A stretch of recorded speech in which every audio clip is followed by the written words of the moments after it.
Então, eu sou natural de uma cidade chamada Tubarão, que fica no litoral sul de Santa Catarina. A cidade mesmo não é litoral, mas ela fica pertinho de Laguna, que é uma cidade histórica do sul do Brasil, né? Era a última cidade do Tratado de Tordesilhas, né? E Tubarão fica a 17, 20 quilômetros de Laguna. Eu nasci ali, me criei ali até os meus 14 anos. E a terra da Anita Garibaldi, né, Laguna? Terra da Anita Garibaldi, terra da República Juliana, da revolta separatista do sul do Brasil. Então você viveu lá até os 14 e depois veio para São Paulo. Na verdade, com 14 anos eu entrei no seminário, lá mesmo, na cidade. O seminário ficava ali em Tubarão. Depois do seminário menor, que seria a conclusão do ensino médio, né, terminando o ensino médio, eu terminei já dentro do seminário, e aí depois eu vim para São Paulo. Eu vim morar em Guaratinguetá, que é perto de Aparecida, né? E depois fiz todo o processo de formação, mudando cada vez de lugar, depois interior de Santa Catarina, depois Curitiba, Campo Largo, e depois Petrópolis, no Rio de Janeiro. Aí quando terminei Petrópolis, vim morar em São Paulo. Daí fiquei em São Paulo 10 anos e agora moro em Bragança Paulista. Que é pertinho também, né? Que é pertinho também, Então o senhor é sacerdote, né? Só para deixar claro. Sim. Sou franciscano, sou sacerdote franciscano, né? Desse grupo da Igreja Católica, né? Essa ordem, chamada ordem porque nasceu na Idade Média, lá em Assis, mas é uma ordem religiosa, um grupo de religiosos que são chamados de franciscanos. Ótimo. E aí o senhor sempre gostou de ler? Nossa, Patrícia, sempre. Na verdade, a gente tem que ler muito, né? Então, no processo nosso de educação e formação, a gente precisa ler bastante.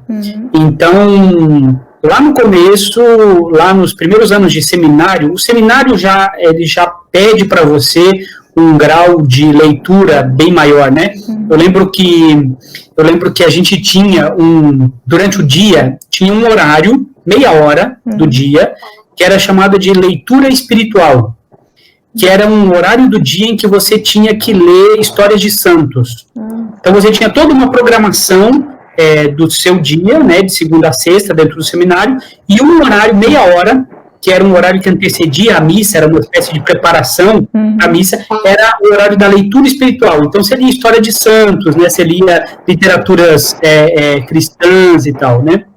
Aliás, foi numa dessas leituras espirituais que eu me deparei com São Francisco de Assis, com a história de São Francisco, e me encantei e depois fui procurar os franciscanos, né. Foi conhecendo a vida dele assim, conhecendo a vida dele através da leitura espiritual. Me chamou muita atenção naquelas leituras espirituais a vida de São Francisco e a vida de Santo Inácio de Loyola. Era bem impressionante, né, a história de Santo Inácio. E eu geralmente pegava biografias de santos para ler. Né? Então, a gente tinha a biblioteca lá do seminário, e aí era essa rotina, né? Depois eu estudava numa escola, num colégio particular, onde estudavam os seminaristas, né? Um colégio de irmãs, que também incentivava bastante a leitura. Então, os professores de literatura eram professores, assim, que cobravam muita literatura clássica nacional, né? Então, foi ali que eu me deparei com todos os clássicos da literatura brasileira, né? Dom Casmurro. Também. Memórias de Sargento de Milícias. Então, eu lia o Curtiço, o Birajara, todos esses, Dom Casmurro, os clássicos, Tinha uma professora de literatura muito boa, e ela exigia essas leituras, né, dos clássicos. Então, era a leitura espiritual no seminário e a leitura dos clássicos na escola, né? Ficção. Ao mesmo tempo, porque a gente estudava numa escola particular na cidade, mas morava no seminário, né? Então isso foi em Tubarão mesmo, essa professora... Tubarão, isso em Tubarão ainda. Isso. Então, tá. E aí, qual é um livro importante na vida do senhor, assim, um livro marcante? Eu sei que deve ter muitos, né?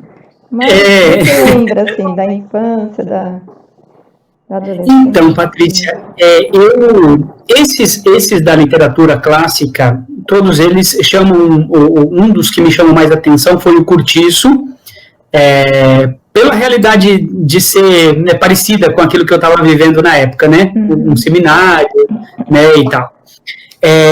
Mas o que eu considero assim como o livro que eu sempre vou lembrar, que é o livro que marca, né, que é um livro que fica na memória, é o Grande Sertão Veredas, de João Guimarães Rosa.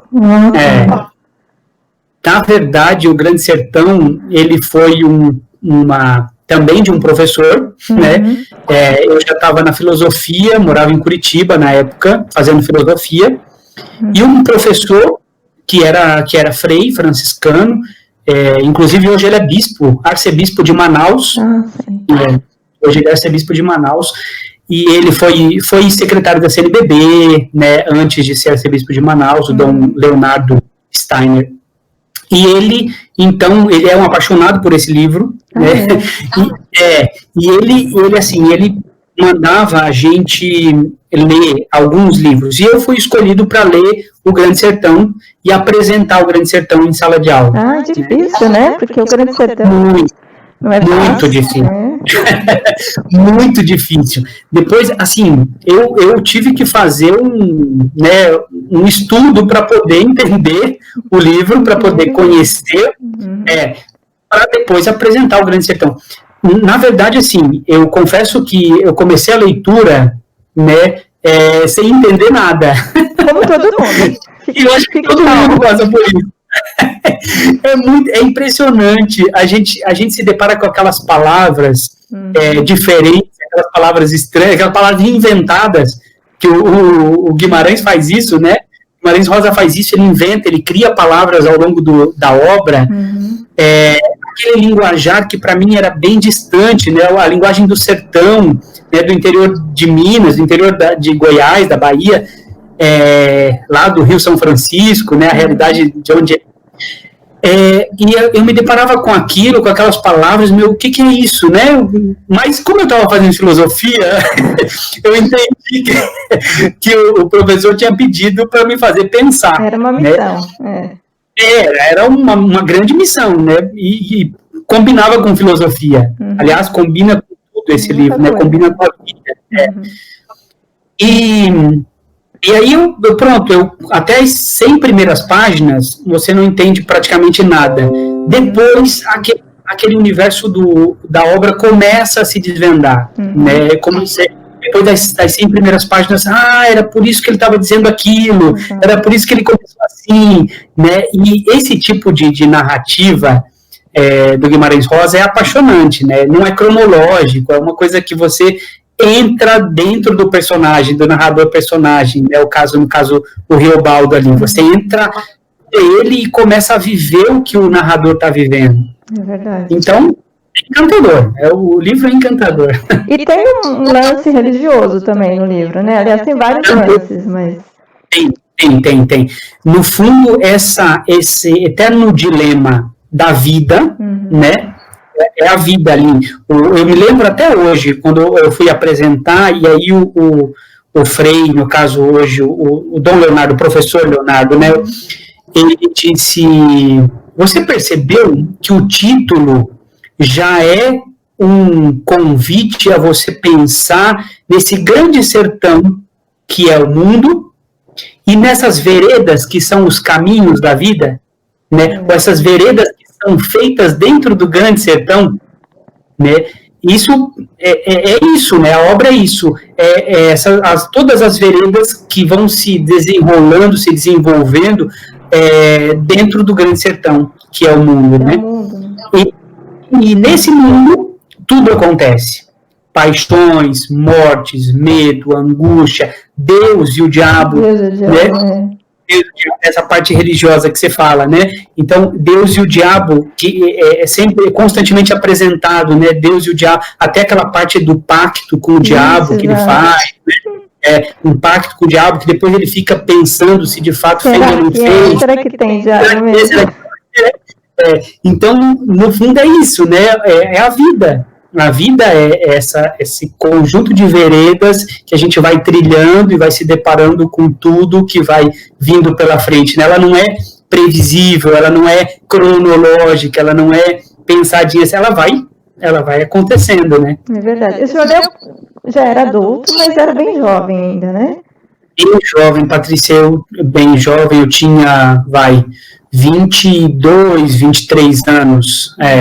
Eu estava no começo da filosofia, tinha recém saído do noviciado, que é uma etapa de reclusão e tal, e estava aí nos primeiros anos da filosofia. Um livro de 600 páginas não é uma coisa muito fácil, mas para quem estava lendo Heidegger, Hegel, então o Grande Sertão entrava nesse mundo, nesse universo dos livros difíceis de entender, né? É verdade. Mas com o nível mais alto, né? Uma qualidade de linguagem bem mais alto. O Guimarães Rosa conhecia muitas línguas, né? Então, quando ele mistura as palavras, ele pega uma palavra em português e junta com uma palavra em francês e cria uma nova palavra. Então, esse conhecimento aí de línguas dele. Então, essa qualidade literária é única, né, do Guimarães Rosa. Claro, é um outro tipo de literatura, daquela da filosofia, mas eu confesso que da filosofia, de tudo que eu li, é a obra que eu mais perfeitamente lembro. Nossa, eu posso te falar, assim, bastante tempo desse livro, porque eu digo sempre, né, da filosofia, o que mais me ficou foi o Grande Sertão Veredas do Guimarães Rosa. Deixa o raio pra lá, né? Valeu a pena a filosofia só pelo Grande Sertão. Deixa Heidegger, deixa Hegel, deixa Levinas, todo esse povo para trás. Eu acho que foi o primeiro livro que realmente me prendeu e que me levou a outros livros depois, e eu acho que eu vou falar dele, acho que eu escolhi ele não só por ser um dos primeiros livros que eu realmente li por total prazer, ou por ter sido um dos primeiros livros que realmente me prenderam, mas acho que é porque é um pouco diferente do padrão, assim, talvez, não sei, assim, não converso muito. Mas um dos primeiros livros que eu li e realmente devorei, acho que foi o primeiro livro realmente grande que eu li, foi A Demanda do Santo Graal. Nossa, isso é diferente mesmo. Então, por isso, eu imagino que seja diferente, né? E tem várias explicações por causa disso, assim, do porquê, né, disso. Acho que o primeiro... Eu vou contar um pouquinho a história, assim, espero que não seja muito chato, assim, mas basicamente eu tinha, né, um avô, né, que era professor de português e tal, eu tinha uma biblioteca muito grande, e chegou um determinado, depois que minha avó faleceu, né, eu passava muito tempo com ele, a gente ia visitar, né, eu ia com os meus pais visitá-lo, em alguns fins de semana, então eu passava muito tempo com ele. E ele era, assim, um professor, assim, e vivia muito, assim, no mundo de livros, né, então ele sempre estava falando coisas, assim, né, relacionadas a gregos, latinos, né, literatura, assim, greco-latina, livros, e, enfim, assuntos afins. Aí eu sempre ouvi aquilo e tal, mas, né, até aí. Daí eu, no ensino médio, né, comecei a ter aulas de literatura, comecei a prestar mais atenção em aulas de literatura do que antes, e aí na escola a gente tem, né, aquele ensino fechado, né, dentro das escolas literárias, né, começa lá no trovadorismo, humanismo, e vai indo lá tudo, né, e no trovadorismo tem as novelas de cavalaria, né? E aí eu lembro do meu professor, que contou aí um pouco por cima a história e tal, e na época né, eu ouvi, assim, legal, novela de cavalaria, né, Rei Arthur, né, Távola Redonda, essas coisas todas. E tal. Aí eu fui visitar um dia meu avô, e aí eu estava xeretando, na verdade, estava olhando lá a estante dos livros dele, e eu vi 2 volumes, assim, da Demanda do Santo Grau, que eu tinha ouvido falar há pouco na escola, né, e eu vi que era uma edição um pouco antiga já. Eu não sei a data, eu não tenho a edição aqui comigo, né? Não tem como mostrar aqui, né? Mas e olhei e vi que o livro, aqueles livros que eram abertos, né? Com aqueles abridores de livro, né? Então era uma edição já antiga e tinha e estava escrito num português, se não me falha a memória, assim, em português ou medieval ou próximo do medieval. Então não era num português arcaico e tal. Então não era assim, modernizado e tal. Então, era digitado, né? Não era facsímile, né? Mas e eu pedi, né, para ele, falar, você me empresta esse livro para eu ler? Assim, mas sem grandes pretensões, assim. Ele falou, tá bom, né? Tá parado, tava jogado no fundo da estante e tal. E ele falou, pode levar. Aí eu peguei e comecei a folhear. E foi muito difícil no começo, né? Aquele português, né? Super velho, arcaico, cheio de expressões que eu não conhecia, verbos que não faziam muito sentido para mim e tal. Mas fui lá, venci o primeiro capítulo, não acontecia grande coisa. Venci o segundo capítulo, né, e aí, aos poucos, né, no meio daquele mundo lá cheio de cavaleiros, o que me interessava ali na época, principalmente ali as batalhas, as intrigas, não era nem tanto o Santo Graal, né, e o Galahad lá, o protagonista, os heróis. Mas era, né, a ação que tinha tudo aquilo. E aí eu percebi que em algum momento, que eu não sei te dizer hoje, né, porque já faz muitos anos essa leitura, eu tinha me acostumado com a linguagem, então eu já conseguia ler aquilo, né, eu já tinha me acostumado com as expressões, então ler, mesmo sendo num português muito afastado do que eu usava, do que eu ouvia no dia a dia, já não era mais tanto um problema para a leitura, e aí eu estava preso com a história, né? Porque eu lembro de causar um efeito em mim muito próximo do que hoje em dia algumas séries causam. Né? Que você tem a série e de repente você tem lá um número X de personagens e de repente aquele personagem que era super importante para a história, ou que era quase o protagonista, ou era ali um coadjuvante mais, né, super relevante, e de repente ele morre, e aí você pensa assim, nossa, não acredito que ele morreu. Como que envolvido, né? Estava envolvido, nossa, eu gostava tanto dele, como assim ele morreu?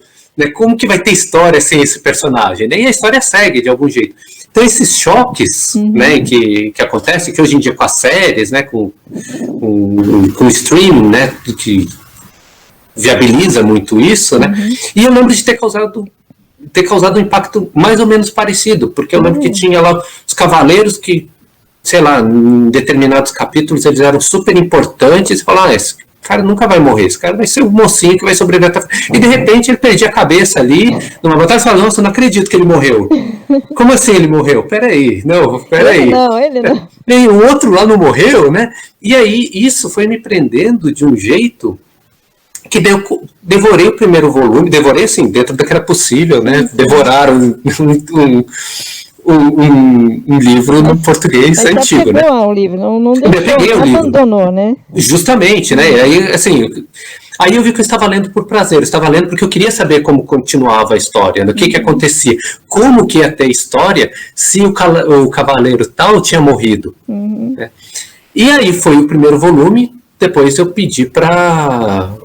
O seu avô emprestar o segundo. O segundo, quando acabei o primeiro, eu devolvi o primeiro, levei o segundo e li, e foram os 2 volumes assim, e a partir daí eu comecei a ler outros livros, né, não medievais no caso, né, Mas daí eu comecei a falar, nossa, esse negócio de livro é legal, é realmente legal, né? Assim, então vamos descobrir o que mais tem aí, né? E aí eu ia pegando outros livros, aí eu comecei a xeretar muito mais, né? A fuçar lá na estante dele muito mais, e ia pedindo outros livros emprestados, ou na própria estante que tinha lá em casa, né? Dos meus pais e tal. E aí fui lendo, né? E aí eu entrei numa fase de ler, assim, literatura romântica, assim, romantismo. Eu lia... Gostava, assim, de Gonçalves Dias, literatura brasileira, principalmente, né? Então, adorava Juca Pirama, achava aquela coisa mais linda do mundo. Nossa, é muito legal. José. É diferente, né? Assim, eu tenho um percurso diferente, assim. Daí eu achava super legal aqueles textos indianistas, assim, né? Super heróicos e tal, né?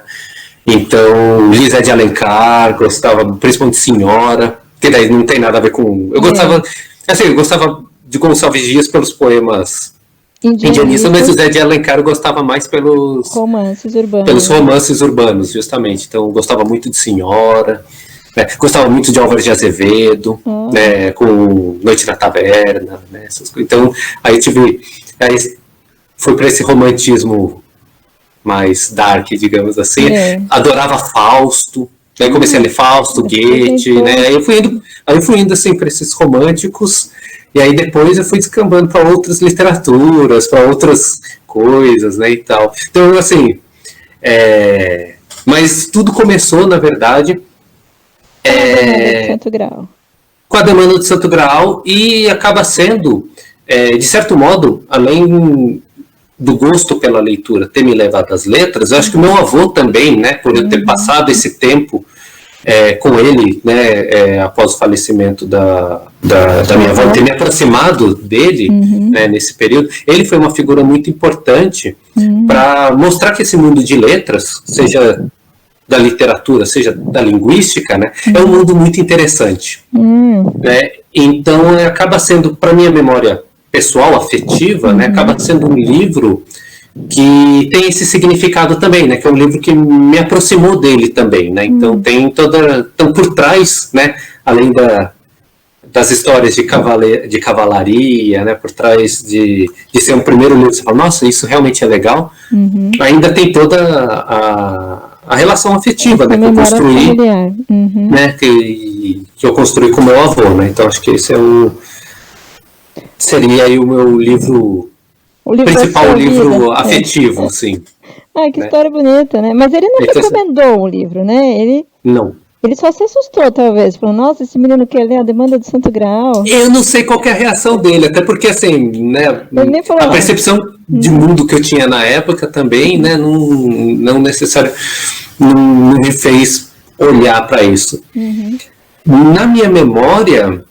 assim, eu falei, posso pegar esse livro? Ele falou, pode, não estou lendo, não estou usando, né, então pode levar. Agora, se isso soou muito esquisito para ele, eu não sei te dizer. Não sei nem se isso não soou esquisito para os meus pais, né, que viram eu pegando, levando para casa um livro da Demanda do Santo Graal, né, com tanto livro, assim, teoricamente mais interessante, mais juvenil, né? Português mais acessível, né, então, não sei, teria que perguntar para eles aí se para eles foi muito esquisito me ver lendo Demanda do Santo Graal, mas foi um ótimo livro. Tem gente na academia que gosta muito de dizer que começou a ler desde cedo, né? Já no útero da mãe a pessoa lia Joyce no original em inglês, né?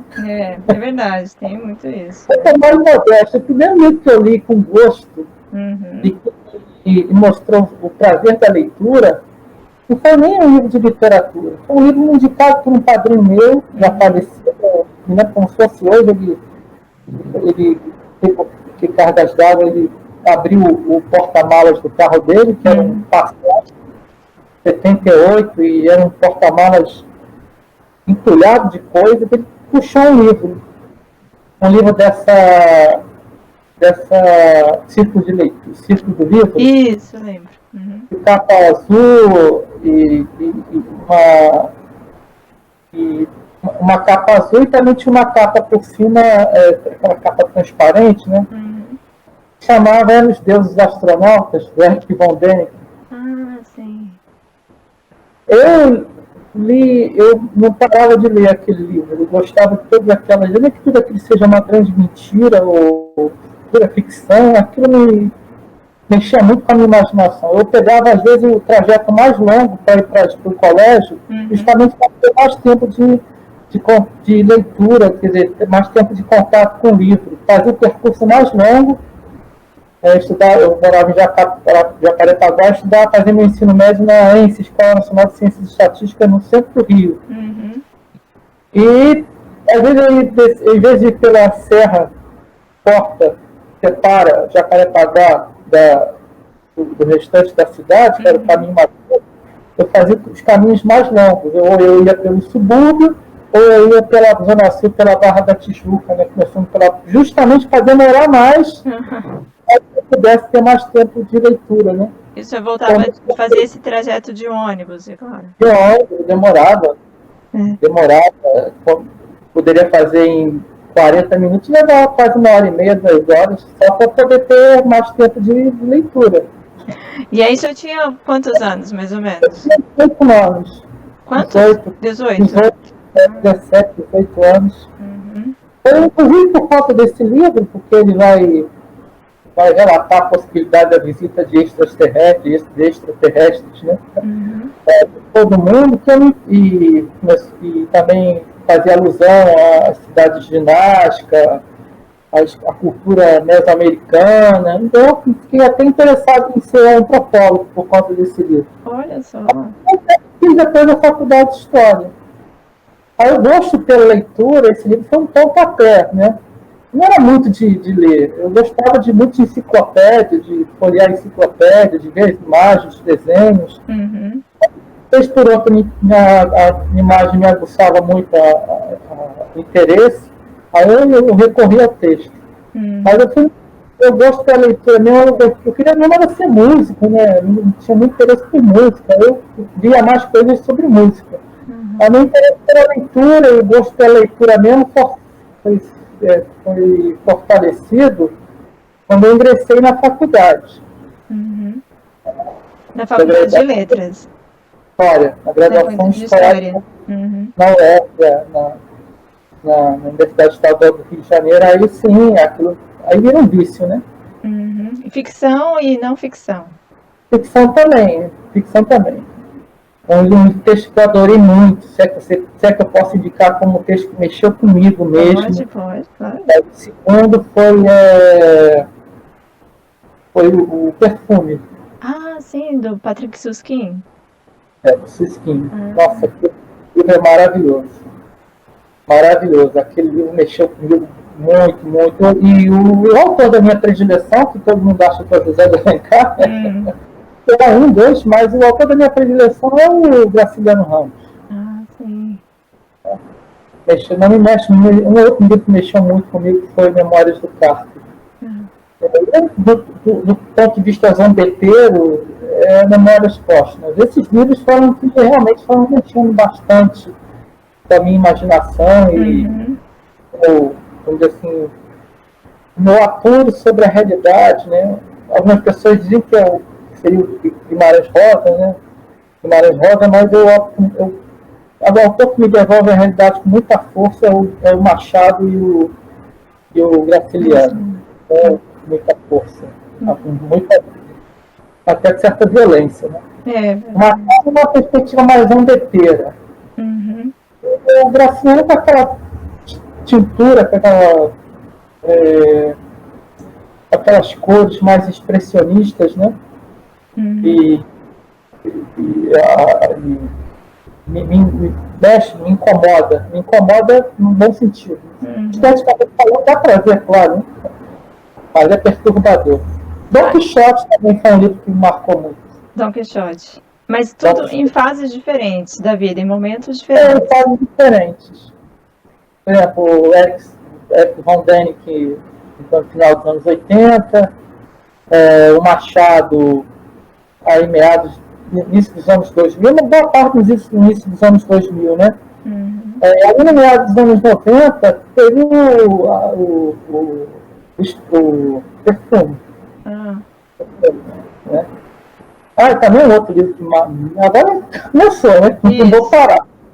E mexeu muito comigo, mas assim, mexeu de forma assim, tão impressionante que eu comecei a passar mal. Eu estava no ônibus lendo Dostoiévski, né? A Colônia Penal.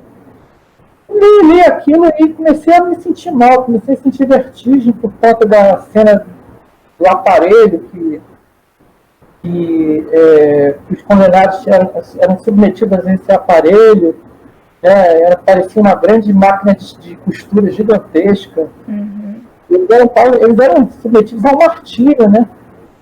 E aquela cena daquela máquina rasgando a carne daqueles homens me fez passar mal, tive que saltar e encostar numa parede, numa casa, e aos poucos e sentando, porque eu tive uma vertigem muito forte. Não sei se é porque eu sou uma pessoa extremamente sensível. Pode ser. Você tem sensibilidade, né? De aprender o conteúdo, né? Mas foi um texto que me marcou muito. Aquilo que fiquei impressionado. Tudo é uma grande. Aquela máquina não existe. Tudo é grande ficção. Aquilo é falso, não é falso, é tão verdadeiro que me provocou a vertigem. Juntamente com Kafka, né, na Metamorfose, também o Édipo Rei, também é um texto muito forte. Alguns lances da Ilíada, da Odisseia, enfim, são vários textos, mas eu acho que esses são os que mais se destacam. Estava esquecendo algum agora, não me lembro. Também aquele conto do Machado de Assis, O Homem Célebre é Delicioso. Né? E aí, então, o senhor começou a ler cedo? Comecei, porque, quer dizer, as minhas lembranças, assim, de leitura de romances, elas vão, assim, ao tempo do ginásio, né, que era, na minha época de escolarização, era o que corresponde hoje ao Fundamental. Fundamental 1, né? 1 ou 2, né? O Fundamental 2. O 1 é o antigo primário, né, se não me engano. Acho que sim. Do ginásio, quer dizer, na faixa dos 11, 12 anos, né, que é a transição do primário para o ginásio na época. E aí, quando eu entrei pro chamado ginásio na época, né, assim, tinha o quê? Eu tinha 11 anos. Passei a me interessar mais, assim, por leituras, né, não só por estímulo do colégio, mas também porque a gente tinha em casa alguns livros do meu pai, de vez em quando eu ficava curioso, queria ler. E na escola também começaram a nos estimular mais do que no tempo do primário, né? E no colégio era um colégio público, na zona norte do Rio, e ficava não muito longe de uma biblioteca também pública. E era uma biblioteca infantil, o nome dela, né? Chamava-se Biblioteca Infantil Carlos Alberto. Carlos Alberto, Carlos Alberto depois eu soube da história, era o político. Ele é uma família, assim, bem situada financeiramente, cujo filho morreu, assim, jovem, e aí os pais doaram a casa para o município para instalar uma biblioteca e pediram que homenageasse o filho, então ficou com esse nome, Infantil Carlos Alberto. Mas o senhor estudou no Pedro II, que cortou aqui? O senhor não, seu pai? Não, minha mãe. Sua mãe. Eu estudei no Colégio do Estado. Na época era o Estado da Guanabara, recém-criado, né? Tipo Distrito Federal, né? E era um colégio estadual, que não era novo, um colégio que já tinha, assim, uma tradição de vir de longe, né? Perto do colégio existia a tal biblioteca, que a gente conhecia a sigla, BICA, Biblioteca Infantil Carlos Alberto. Então, quando não tinha aula, quando a aula acabava mais cedo, eu costumava ir para a BICA. Não beber água, beber livros. Aí lá a gente pegava, né? Tinha aquele sistema de empréstimos, né? A gente pegava o livro, podia ler em casa, ou outros que a gente consultava lá, ou lia lá. E no colégio também indicavam livros de leitura compulsória, né? E foi até uma coisa que eu me lembro bem, porque foi muito marcante para mim. Os livros que as professoras de português indicavam no colégio, uma enorme dificuldade de ler. Achava assim chato pra caramba, não conseguia, né? Então eu lembro que nós fomos assim, nós fomos obrigados, né? Porque era uma tarefa escolar, a ler Iracema, Helena, Amor de Salvação. Sabe aquilo tudo, uma coisa assim. Chata, muito difícil, né? Muito enjoada, né? Lá na biblioteca, eu procurava nas estantes, né? Assim, títulos, né? E às vezes até ilustrações de capa, né? A indústria gráfica era muito modestazinha, mas tinha umas capas assim que chamavam a atenção. Aí eu me lembro que uma vez eu topei lá com um livro que o título era Song Kai, o Pirata. Isso só pode ser uma maravilha com o título desse. Song Kai, o Pirata? Aí, claro, retirei o livro, levei para casa, li, achei maravilhoso, romance. Aventura, é claro, né? É o autor. Vou procurar, Song Kai, o Pirata. Mas é engraçado que sabe que muito tempo depois, bom, já faz um tempo razoável, mas muito tempo depois, eu me lembro que tinha uma sessão qualquer no jornal aqui do Rio, que era assim, pessoas assim, intelectuais, né, escritores de certa idade, que eram convidados a falar de um livro que tinham gostado, né? E aí eu vi uma vez um depoimento do José Montelo, que era da Academia Brasileira de Letras, é um sujeito assim, né, bastante da alta cultura, né? E aí o José Montelo falou do entusiasmo dele por que livro? Song Kai, o Pirata. Olha, o senhor se identificou muito. Eu não lembro se ele citou o nome do autor na ocasião, mas eu achei assim fantástico. Eu falei, poxa, então não foi só eu, né? Então, mas era um livro de aventuras, evidentemente. Era a história de um chinês que, se não me engano, foi capturado por piratas, depois ele foi obrigado a virar pirata, e era aquela coisa ali dos mares da China, né? Um negócio assim, muito legal. Adorei. E não só o senhor, né? O crítico. Não, nós tínhamos eu tinha alguns colegas que também eram adeptos, né? Depois eu peguei outro também que me empolgou demais, foi A Ilha do Tesouro.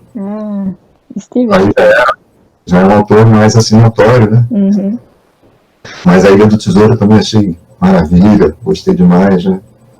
E o livro do colégio me arrastava para ler, né?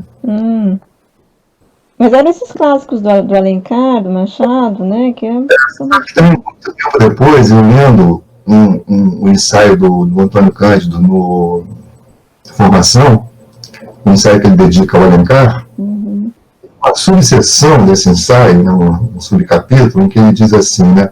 O Alencar dos rapazes e o Alencar das mocinhas. Os 3 Alencares, né, que ele fala.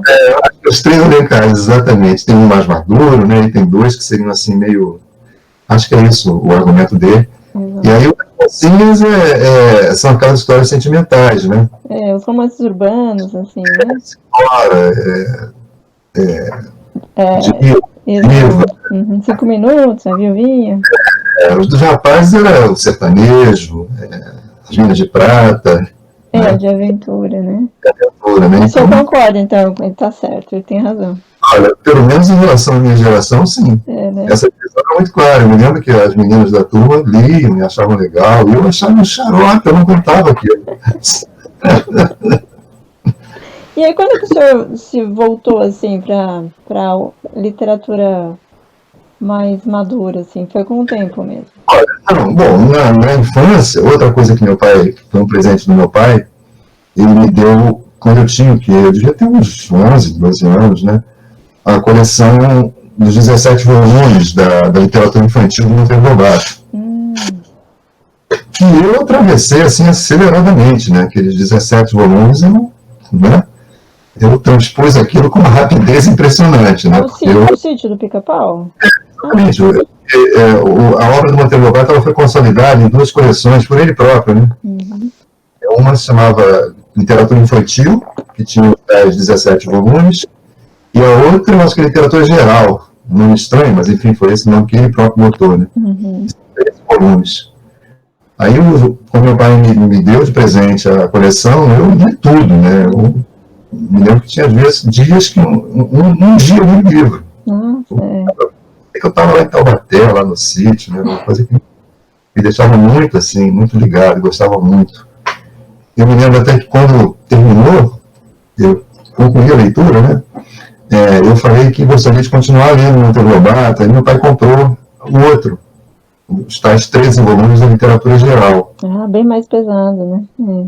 Decepção total, né? Porque quando eu olhei, eu falei, não. Aí meu pai até devolveu. Eu lembro que antigamente comprava essas coleções, né? Ele deu um jeito de devolver porque não tinha nada a ver. O Monteiro Lobato da tal série já, né, de literatura geral. Então, me lembro bem disso, né? Que o Monteiro Lobato, eu não tenho aqui aquela coleção dos 17 volumes. E, enfim, naquele período ali de ginásio, eu lia bastante, sobretudo romances. Tinha um tio também que tinha muito mais livros do que na minha casa, mas era um tio que eu praticamente vivia na casa deles também, né? Dessa família, meus primos. E ele tinha muitos livros e era assinante de uma instituição, né, chamada Círculo do Livro. E tinha sede em São Paulo. E o meu tio era assinante desse Círculo do Livro, significava, acho que era um livro por mês. E ele recebia, né? Recebia. E eu ia lendo, né? Meus primos não liam, ninguém lia, mas eu, quando eu chegava lá, lia. Tem muita coisa desse Círculo do Livro, de romances. É um romance, assim, de vários países, né? Alguns russos, ingleses, norte-americanos, né? E eu ia lendo, né? Na medida em que os livros iam chegando na casa do meu tio. E o Proust entrou bem depois. Muito depois. Por aqueles autores, eu me lembro que tinha uma sessão também, acho que na revista Manchete, antigamente, era o Antônio Aires que fazia as matérias. Era um título assim, meio jornalístico, meio sensacionalista, parece que era assim, as obras-primas que poucos leram. Algo assim. Então, a revista acho que era semanal, não me lembro bem, mas enfim, tinha em cada número, né, uma exposição a respeito de uma dessas obras, todo mundo fala, mas ninguém lê, né? Todo mundo cita, né? E uma delas eu me lembro que era o Em Busca do Tempo Perdido. Eu nem lia a matéria, não me interessava muito por ler aquilo, não. Só achava curioso, né, a ideia jornalística, né? O Em Busca do Tempo Perdido ficou muito tempo para mim assim, né, como aquela grande obra-prima que todo mundo fala, mas ninguém lê. E eu estava no grupo dos que não tinham lido, né? Sim, fiquei um tempão, né? Isso agora, quer dizer, agora, já professor universitário de letras, mas não tinha lido o grande livro do Proust. É uma coleção, né? São 4, né? 4 volumes. Né? Cíclico, né? Na verdade é um romance só, um romance muito extenso, são 7 volumes, cada qual com título, né? Título individualizado, mas é um grande ciclo, né? E de fato é assim, uma coisa, aquele ponto assim que a humanidade parece que chegou no seu limite, né, de inventividade, de grandeza, né? É realmente uma coisa assim indescritível, né? Uma experiência da leitura é muito, muito forte, né?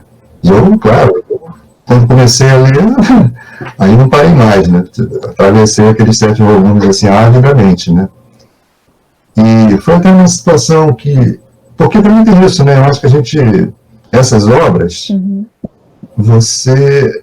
No trabalho da gente, né? A gente tem muita demanda de leitura, no caso do meu trabalho, né?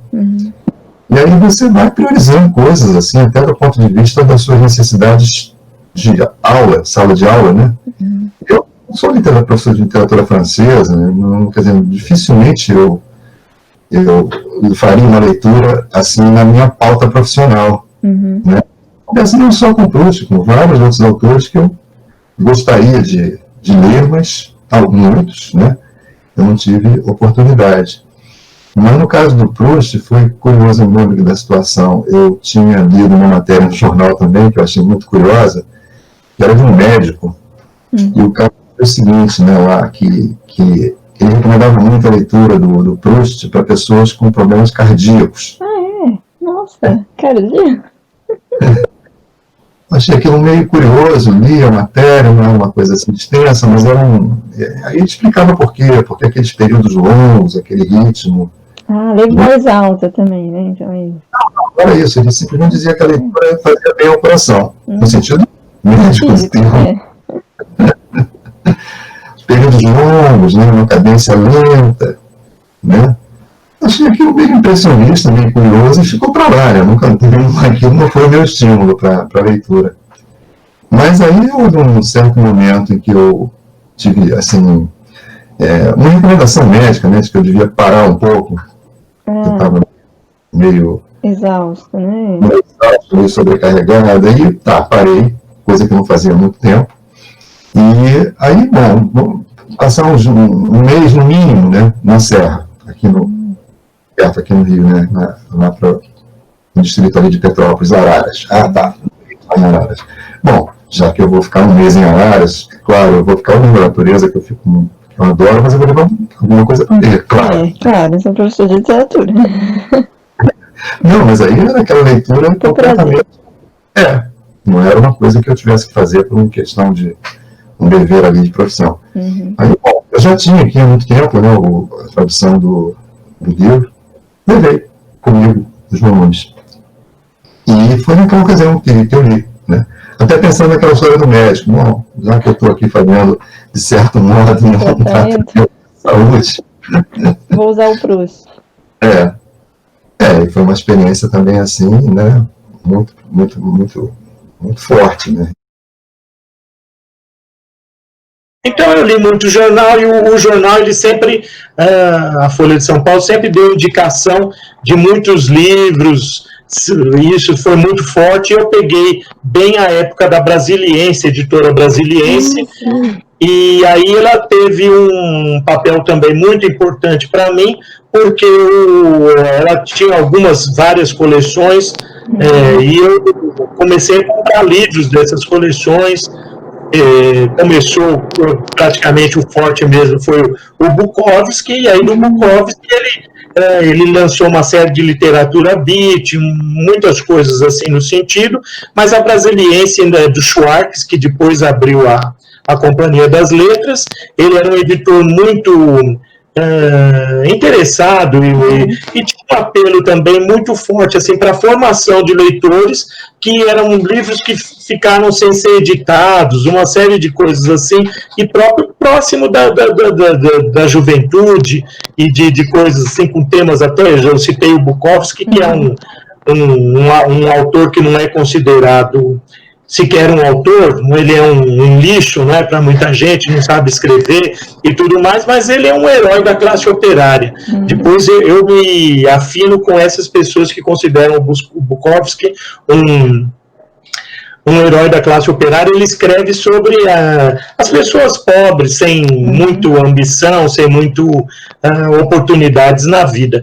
E os livros, assim como o jornal te leva para um lugar, os livros também levam a gente. Um livro leva para um outro livro. E o Bukowski, ele falava de John Fante, falava de Carson McCullers e vários outros autores, inclusive os russos. E aí ele citava como grande, nenhum russo em particular, mas ele falava entre os grandes os russos. Então, eu ia praticamente todos os dias para o Centro Cultural, e no Centro Cultural eu percorri as estantes. E aí eu cheguei na própria... o Dostoiévski, que é o livro que eu gostaria de falar, poderia até ser outro, mas nessa sequência de pensamento, eu quero falar do Crime e Castigo, que é um livro que me deixou... que mexeu muito comigo, e até doente eu já fiquei com o livro, porque eu já li mais de uma vez, e inclusive até conversando com você, isso me faz lembrar que eu tenho que ler de novo. Uma época eu li na juventude, então muito andando ali, então foi o Capote, de Gogol. Eu preferia falar Gogol, mas é Gogol, me parece que é Gogol.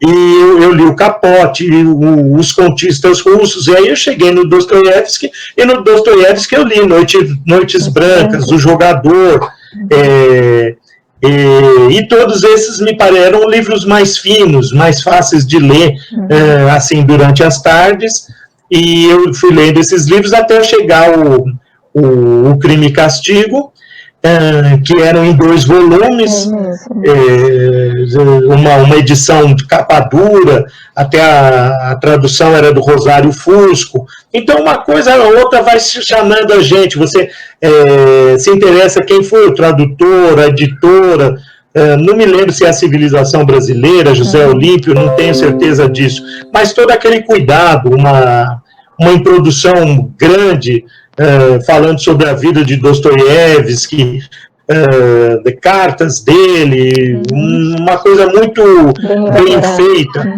E aí foi esse livro assim que me deixou maluco naquelas tardes de centro cultural, foi o Crime e Castigo. Nos anos 80, isso. Isso deve ter sido, eu devo ter lido esse livro em 84 mesmo, e para mim me parece que tudo aconteceu em 84.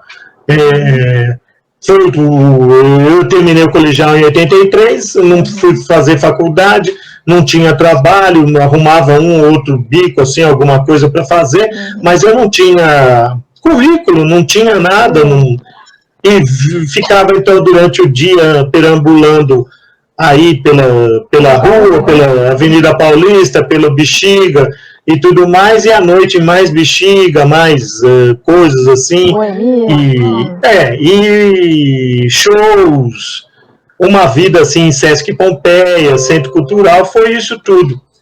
E aí você chegou no Dostoiévski. Cheguei até o Dostoiévski, que aí, e mesmo os outros livros dele, o próprio Noites Brancas, com que eu tenho mais familiaridade no momento, até por ter relido esse ano, mais até do que O Jogador, Notas do Subterrâneo, e outros livros que na época eu li uns 3, 4 livros dele. E me parece todos eles hoje, em perspectiva também, uma preparação para o próprio Crime e Castigo, um livro muito pesado, muito pesado.